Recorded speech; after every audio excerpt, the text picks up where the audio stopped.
জুলাই সন্ধে note of dissent বলে কিছু থাকবে না, বললেন নাহিদ ইসলাম। বিস্তারিত সংবাদ। জুলাই সন্ধ্যের আদেশ প্রধান উপদেষ্টা অধ্যাপক মোহাম্মদ ইউনূসকে দিতে হবে বলে মন্তব্য করেছেন জাতীয় নাগরিক পার্টির এনসিপি আহ্বায়ক নাহিদ ইসলাম।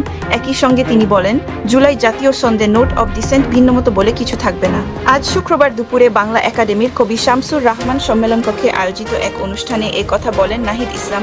ইউনিভার্সিটি টিচার্স ফোরামের ইউটিএফ আত্মপ্রকাশ উপলক্ষে আয়োজিত এই অনুষ্ঠানে আলোচনাও হয়। নাহিদ ইসলাম বলেন, জুলাই সন্ধে নোট অব ডিসেন্ট বলে কিছু থাকবে না, যা উন্মুক্ত হয়েছে তার বাকিটা ঠিক করবে জনগণ। জনগণ যদি বলে তাহলে সেগুলো বাস্তবায়িত হবে।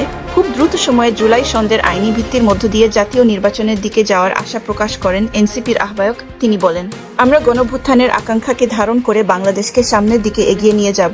জুলাই গণভ্যুত্থানের সব অংশীদারকে আগামী সংসদে থাকা উচিত বলে মনে করেন নাহিদ ইসলাম। আগামী সংসদ সংবিধান সংস্কার পরিষদ হিসেবেও কাজ করবে বলে উল্লেখ করেন তিনি। এ প্রসঙ্গে নাহিদ ইসলাম বলেন, সেই সংসদ নতুন সংবিধানের জন্য কাজ করবে।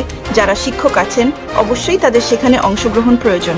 এনসিপির পক্ষ থেকে তারা সেটি নিশ্চিত করার চেষ্টা করবেন। এনসিপির আহ্বায়ক বলেন, আগামীর যে সংসদ ও সংবিধান সংস্কার পরিষদ, সেখানে তরুণ, শিক্ষক, আলেম, নারী, সংখ্যালঘু সহ সমাজের নানা পেশাজীবী সহ সবাই মিলে জুলাই সনদ বাস্তবায়ন করা হবে।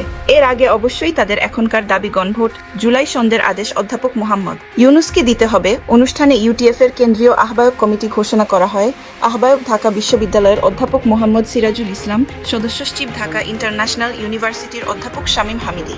অনুষ্ঠানে ইউটিএফ এর ঘোষণাপত্র পাঠ করেন সিরাজুল ইসলাম। অনুষ্ঠানে বিভিন্ন বিশ্ববিদ্যালয়ের শিক্ষকেরা বক্তব্য দেন। নাহিদ ইসলাম বলেছেন, বিএনপি ঐকমত্য কমিশনের শুরু থেকেই মৌলিক বিষয়গুলো নোট অব ডিসেন্ট দিয়ে বিরোধিতা করার চেষ্টা করেছে। ফলে সংস্কারের পক্ষে তারা কতটুকু আছে এ বিষয়ে জনগণের ভেতর প্রশ্ন আছে, আমাদের কাছেও প্রশ্ন আছে। অন্যদিকে জামায়াতের কার্যক্রমে মনে হচ্ছে নির্বাচনকে পেছানোর কোনো দুর্বিসন্ধি তাদের আছে কি না। ফলে একদল সংস্কারকে ভেস্তে দিচ্ছে, আরেক দল নির্বাচনকে পেছানোর চেষ্টা করছে।